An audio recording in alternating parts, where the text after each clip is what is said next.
Tu as déjà perdu du poids, plusieurs fois même. Tu t'y es mis sérieusement, tu as fait un régime, un peu plus attention, un peu de cardio, tu as réussi à tenir quelques semaines, voire parfois quelques mois. Tu as eu quelques résultats et puis la vie a repris le dessus. Le boulot, un voyage, un déplacement, et tu as tout repris avec un surplus. Et aujourd'hui, je parie que tu as peur de recommencer ta perte de poids parce que tu n'as pas envie de te priver, de supprimer les restaurants ou encore de passer des heures à la salle de sport pour au final tout reprendre 3 mois après. Alors tu dis peut-être que tu n'arriveras jamais à perdre du poids, que ton corps est fait pour ça, que tu travailles trop et il n'y a que les autres qui peuvent réussir à perdre du poids. Et c'est exactement normal de penser comme ça. Tous mes clients, avant de commencer leur coaching avec moi, pensaient exactement comme toi. Mais dans cette vidéo, je vais t'expliquer exactement pourquoi tout ce que tu penses est complètement faux. Et aussi dans cette vidéo, je vais exactement te montrer comment stopper définitivement ce yo-yo. Mais avant que je t'en dise plus sur comment arrêter ce yo-yo, voici quelque chose que personne ne te dit quand tu commences un régime. Chaque fois que tu te prives et que tu reprends, ton corps est un peu plus difficile à relancer que la fois d'avant. Et ça, c'est pas dans ta tête, c'est pas parce que tu as une mauvaise génétique, c'est juste de la biologie. Parce que quand tu te mets en restriction sévère, que tu sautes les repas, que tu coupes les glucides, ton corps, lui, il interprète ça comme une pénurie, une menace sur ses ressources. Et sa réponse, elle est immédiate et automatique. Il réduit ses dépenses énergétiques pour survivre avec ce qu'il a. Et ça a un nom. Ça s'appelle l'adaptation métabolique. Ton corps, en fait, il baisse ton métabolisme de base pour s'adapter à ton déficit. Il devient littéralement beaucoup plus économe parce qu'il n'a pas le choix. Maintenant, pour donner un exemple concret, imagine que toi, aujourd'hui, tu diriges une entreprise et que les revenus chutent brutalement du jour au lendemain. La première chose que tu vas faire, c'est quoi? Tu vas couper les dépenses non essentielles. Tu vas licencier, tu vas réduire les coûts fixes pour stocker le cash disponible. Et bah ton corps, il fait exactement pareil. Il coupe les dépenses non essentielles, il ralentit la digestion, réduit la production hormonale, diminue ta température corporelle et préserve le gras viscéral. En gros, il stocke tout ce qu'il peut. Et le problème, il survient toujours au moment où tu craques. Et tu craques toujours parce qu'un système à 100% de restriction est insoutenable sur le long terme. Sauf que le problème, c'est que dès que tu commences à remanger normalement, lui, ton corps, il est déjà en mode économie. Donc son métabolisme, il a baissé, il brûle moins qu'avant le régime. Donc avec exactement les mêmes apports qu'avant, la même nourriture, il stocke plus. Et le poids revient souvent avec quelques kilos supplémentaires. C'est ce qu'on appelle l'effet yo-yo, qu'en réalité, tu dois bien connaître. Mais en réalité, l'effet yo-yo, c'est pas une fatalité. C'est juste une réponse biologique prévisible à une approche qui ne tient pas en compte de comment le corps fonctionne réellement. Et le pire avec tout ça, c'est qu'à chaque cycle de restriction, de régime, puis de reprise, le seuil de résistance monte.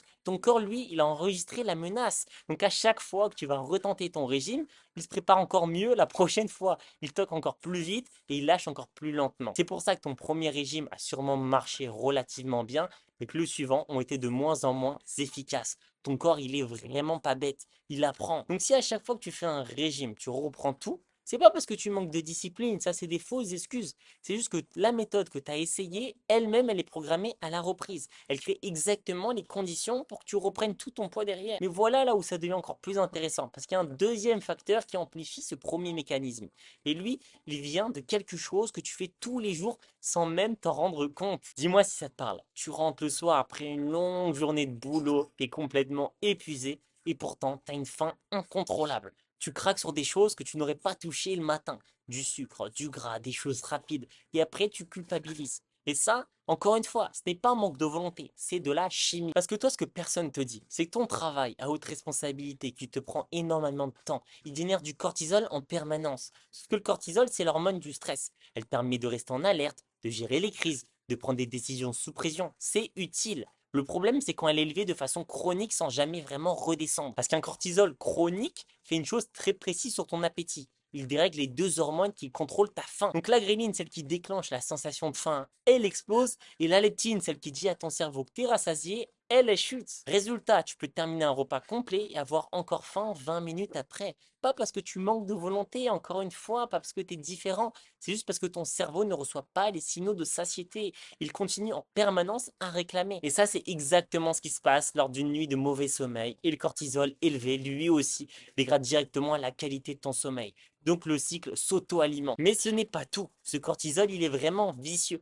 Parce que le cortisol chronique a un effet direct sur la localisation du gras. Il va favoriser le stockage du gras viscéral, le gras autour des organes, celui qui se voit vraiment autour du ventre et de la taille. Et ça, c'est juste une réponse évolutive en période de menace prolongée. Le corps rapproche ses réserves énergétiques des organes vitaux pour un accès rapide. Et c'est aussi pour ça que des hommes peuvent paraître relativement minces partout ailleurs et garder quand même un ventre tenace. Le problème, il n'est pas dans les calories, il est hormonal. Et c'est aussi exactement pour ça que les régimes empirent ce problème.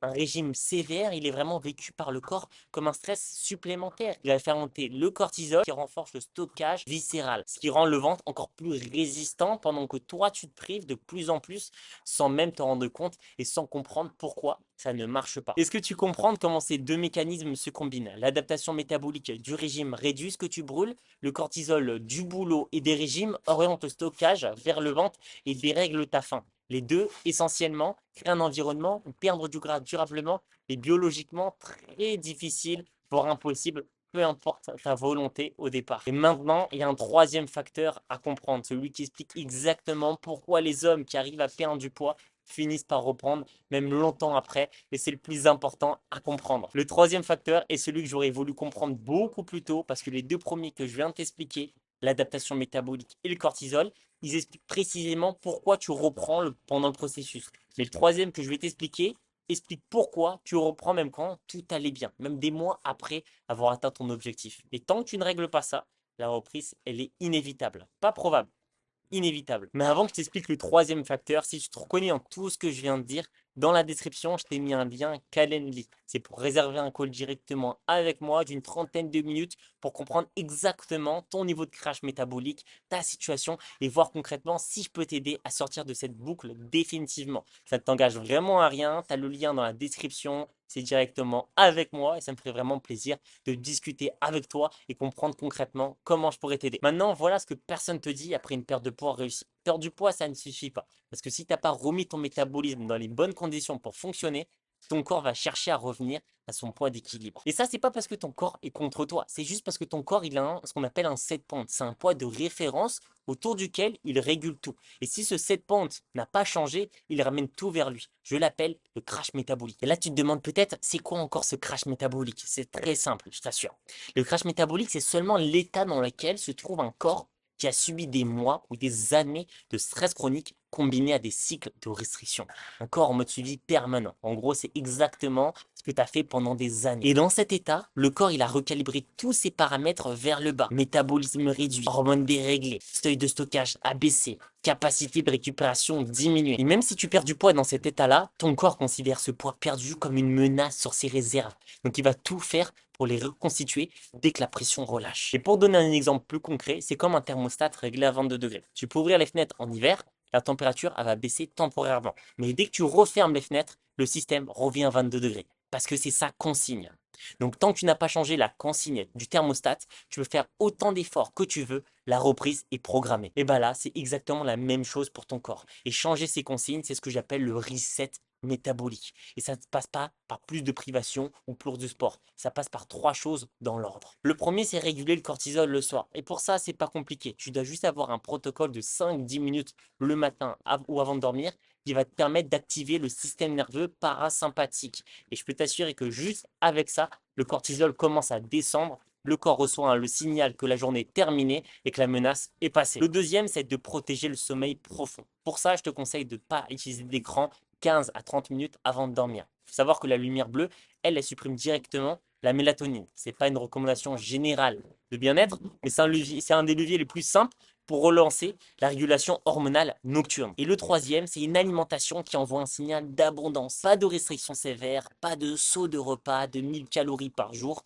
un apport régulier en protéines et en bons glucides qui dit à ton corps qu'il n'est plus en pénurie, que les ressources sont là et qu'il peut arrêter de stocker. Et c'est seulement quand ces trois conditions sont réunies que le set point commence à changer, que le métabolisme se relance et que le corps accepte de brûler ses réserves durablement sans les reconstituer dès la première occasion. Donc ce qu'il faut vraiment que tu comprennes, c'est que la différence entre des hommes qui perdent du poids et qui le reprennent et ceux qui perdent du poids définitivement, c'est pas la discipline. Ça, c'est du bullshit. C'est que les seconds qui ont réussi à perdre du poids durablement ont reseté leur métabolisme avant de chercher à perdre du gras. Ils ont changé la consigne du thermostat, pas juste ouvert la fenêtre. Et là, tout ce que je viens de te dire, c'est pas juste de la théorie. Toutes ces méthodes, je les ai utilisées sur plus d'une centaine de clients qui étaient exactement comme toi. Regarde là, par exemple, David, lui, 38 ans, il est cadre, il avait enchaîné pendant des années des cycles de régime. À chaque fois, il perdait du poids, puis on reprenait tout dans les 6 mois. On a commencé ensemble par le reset